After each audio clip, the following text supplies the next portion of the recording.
presented by V-Guard. कि politics of performance ये शब्द का प्रयोग करने की हिम्मत अगर किसमें है वो केवल बीजेपी की। कांग्रेस को जब अपनी हार सामने दिखाई देती है तब उसका एकमात्र एजेंडा रहता है कि लोगों को दिग्भ्रमित करो। मुझे नहीं लगता कि इससे बीजेपी को कोई बहुत बड़ा भारी नुकसान है। हम चुनाव को लोक शिक्षा का एक अवसर मानते हैं। ये काम हमारा शीर्ष नेतृत्व करता है, हमारा कार्यकर्ता करता है, हमारा जिले का अध्यक्ष भी करता है, मुख्यमंत्री भी करता है। हमारे नेता जब शहर शहर जाकर कड़ी धूप में सभाएं करते हैं तब उनके नेता कहीं थाईलैंड में रहते हैं, कहीं लंदन में रहते हैं। तो ये तो उनकी जनता के प्रति जवाबदेही है।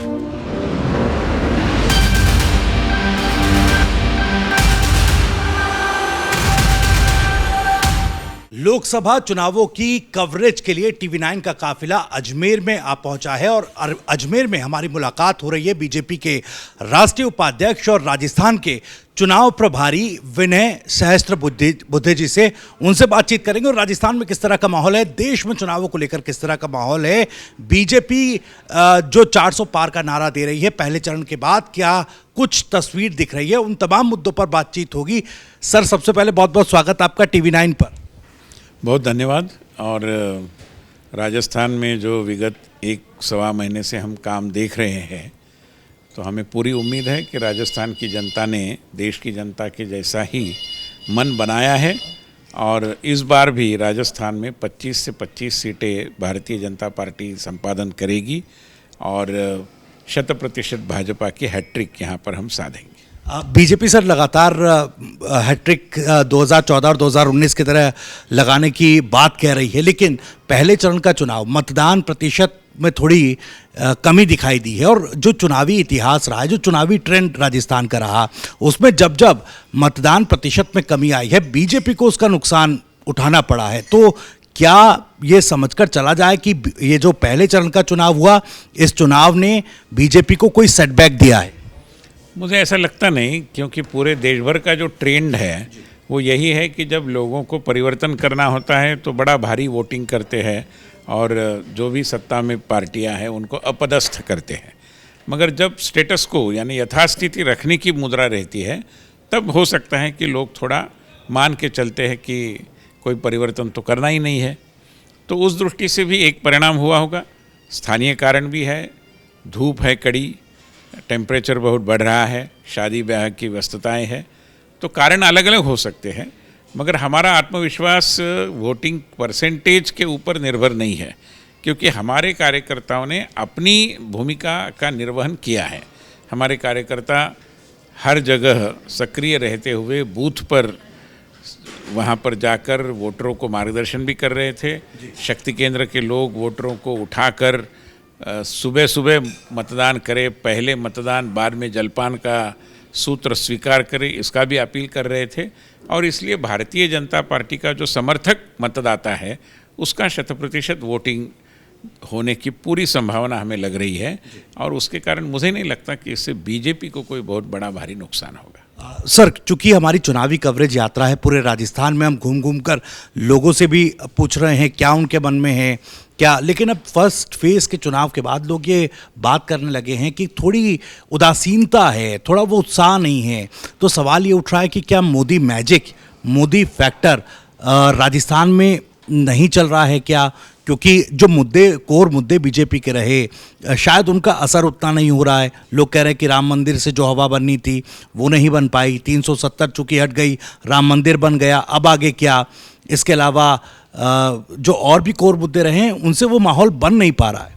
नहीं, ऐसा मानने का कोई कारण नहीं। देखिए, विकास नाम की जो विषय वस्तु है उसका संबंध केवल भावना से नहीं होता, वो तो एक वास्तविकता दिखाई देती है, अनुभव लोग विकास का करते हैं। तो राम मंदिर बनना या फिर 370 हटना, इसके कारण हमारी साख बढ़ी हुई है और विकास क्या होता है ये लोगों के अनुभव का विषय बना है। अगर आपको थोड़ा उत्साह में कमी दिखाई दे रही है तो उसके कारण ज़्यादातर प्राकृतिक कारण है, अन्य कोई कारण नहीं है। और मुझे नहीं, और भारत में अगर वोटिंग के परसेंटेज को देखेंगे तो हमेशा शुरुआत थोड़ी धीमी होती है, धीरे धीरे चुनाव का ज्वर चढ़ता रहता है, तो वो आगे हो जाएगा। इसलिए कोई बहुत चिंता का विषय ऐसा मुझे लगता है। इसी संदर्भ में एक और सवाल मैं पूछूंगा, चूंकि आपने अभी प्रेस कॉन्फ्रेंस भी की, प्रधानमंत्री नरेंद्र मोदी के दौरे और उनकी 3 सभाओं की जानकारी आपने साझा की है, तो क्या ऐसा बीजेपी को लगने लगा है कि राजस्थान में और दम लगाने की भी ज़रूरत है? देखिए, आप पुराने रिकॉर्ड अगर देखेंगे तो इसी पद्धति से हम हमेशा काम करते रहे हैं।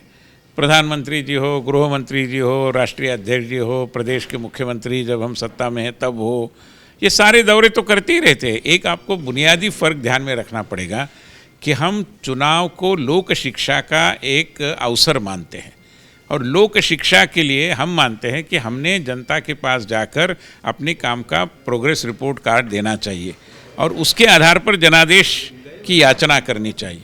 ये काम हमारा शीर्ष नेतृत्व करता है, हमारा कार्यकर्ता करता है, हमारा जिले का अध्यक्ष भी करता है, मुख्यमंत्री भी करता है।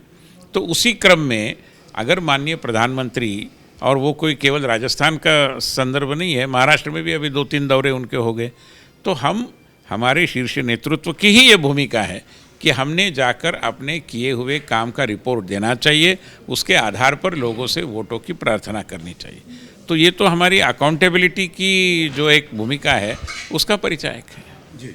मुद्दों की जब बात होती है, एक ऐसा लग रहा कि कई नेता जो बीजेपी के प्रत्याशी या नेता हैं, उन्होंने इस तरह की बातें की, संविधान बदलने के लिए वोट चाहिए, तो क्या उस तरह की बातों से बीजेपी को एक यूँ कहें कि वो बातें बीजेपी के लिए बैकफायर का काम कर रही है? क्योंकि कांग्रेस पार्टी अब इसी मुद्दे को जोर शोर से उठाकर ये कह रही है कि देखिए, आरक्षण में अगर बीजेपी को आपने जिताया तो आरक्षण को ख़त्म कर दिया जाएगा, संविधान बदल दिया जाएगा।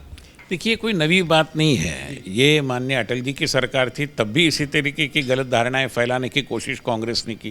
कांग्रेस को जब अपनी हार सामने दिखाई देती है तब उसका एकमात्र एजेंडा रहता है कि लोगों को दिग्भ्रमित करो, गुमराह करो, अफवाहें फैलाओ।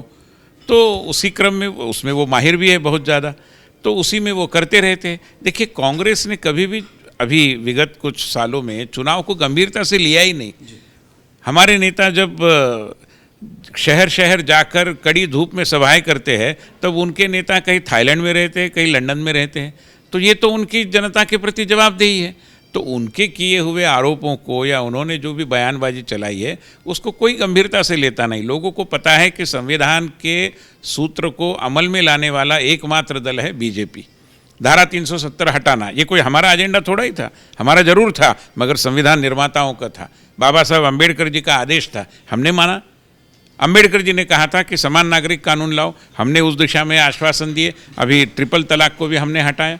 तो ये तो काम हम करते हैं। और संविधान निर्माता जो नहीं चाहते थे कि जन्म पर आधारित उच्च नीचता, वो काम कांग्रेस कर रही है, क्योंकि उनका दल जन्म पर, और बहुत सारे परिवारवादी दल, वहाँ पर आप किस घर में जन्मे उस पर आपको अध्यक्षता मिलना नहीं मिलना निर्भर रहता है। हमारे दल में ऐसा कुछ नहीं होता।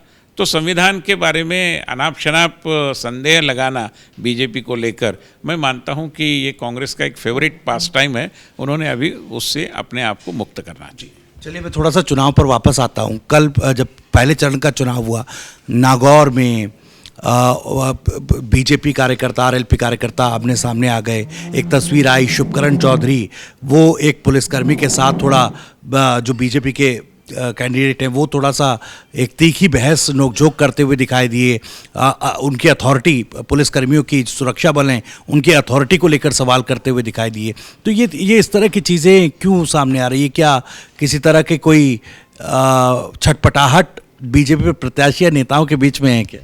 ऐसा नहीं होता। वोटिंग जब शुरू रहता है तब कुछ ऐसा कुछ हुआ होगा। मैंने उस पूरी घटना की कोई जानकारी ली नहीं है। छोटी बड़ी घटनाएं होती रहती है, मगर हम तो कानून और सुरक्षा की व्यवस्था को और मजबूत कराते हुए और उसका पूरा सम्मान करते हुए ही वोटिंग में सहभागी होने की अपील करते हैं।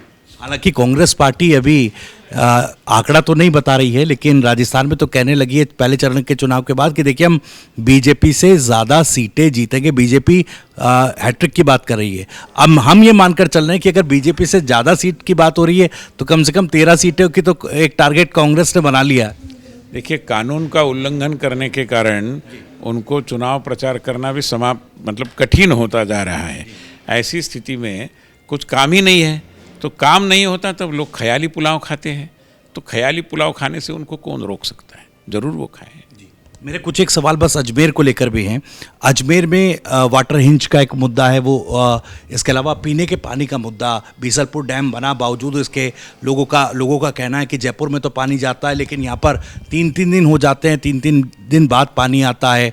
भागीरथ चौधरी साहब जो यहाँ पर सिटिंग सांसद हैं, उनसे लोगों को जो अपेक्षा थी उस अब काम को लेकर, वो अपेक्षा पर उस हद तक नहीं खरा उतर पाए, ये लोग शिकायत कर रहे हैं। ऐसा नहीं है। उन्होंने जो लोगों के सामने अपने किए हुए काम की तस्वीर रखी है, उसको अगर हम बारीकी से देखेंगे तो जैसे राष्ट्रीय धरातल पर हम आश्वासन देते हैं उसको अमल में लाते हैं, वैसे स्थानीय धरातल पर भी हमारे सारे सांसद, विधायक, जनप्रतिनिधि जो भी कहते हैं वो करते हैं, आने वाले काम की योजना भी रखते हैं।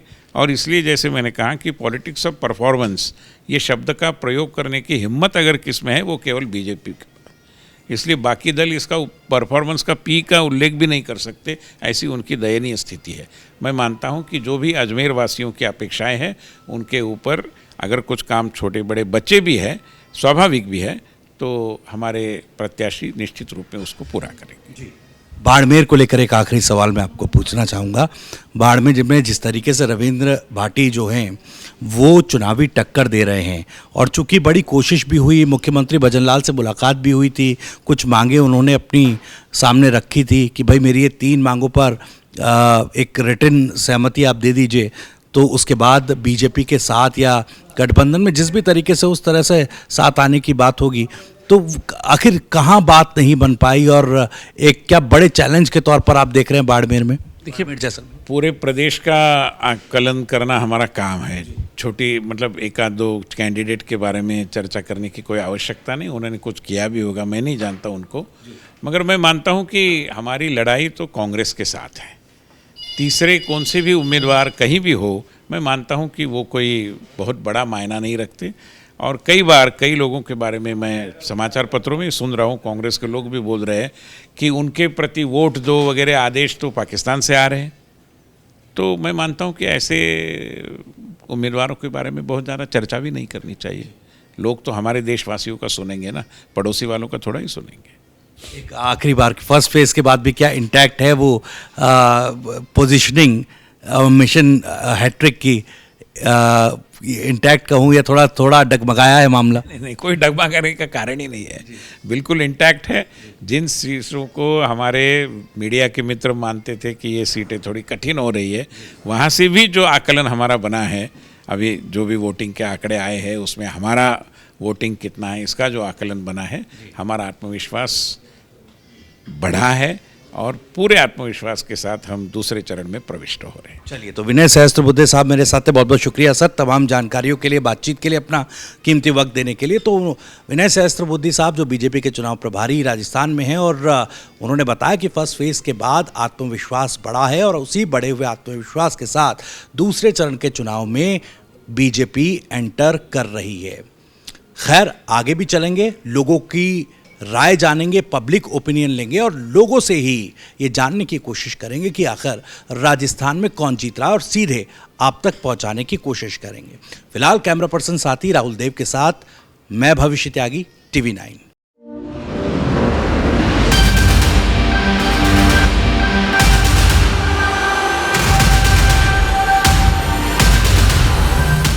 Presented by WeGuard.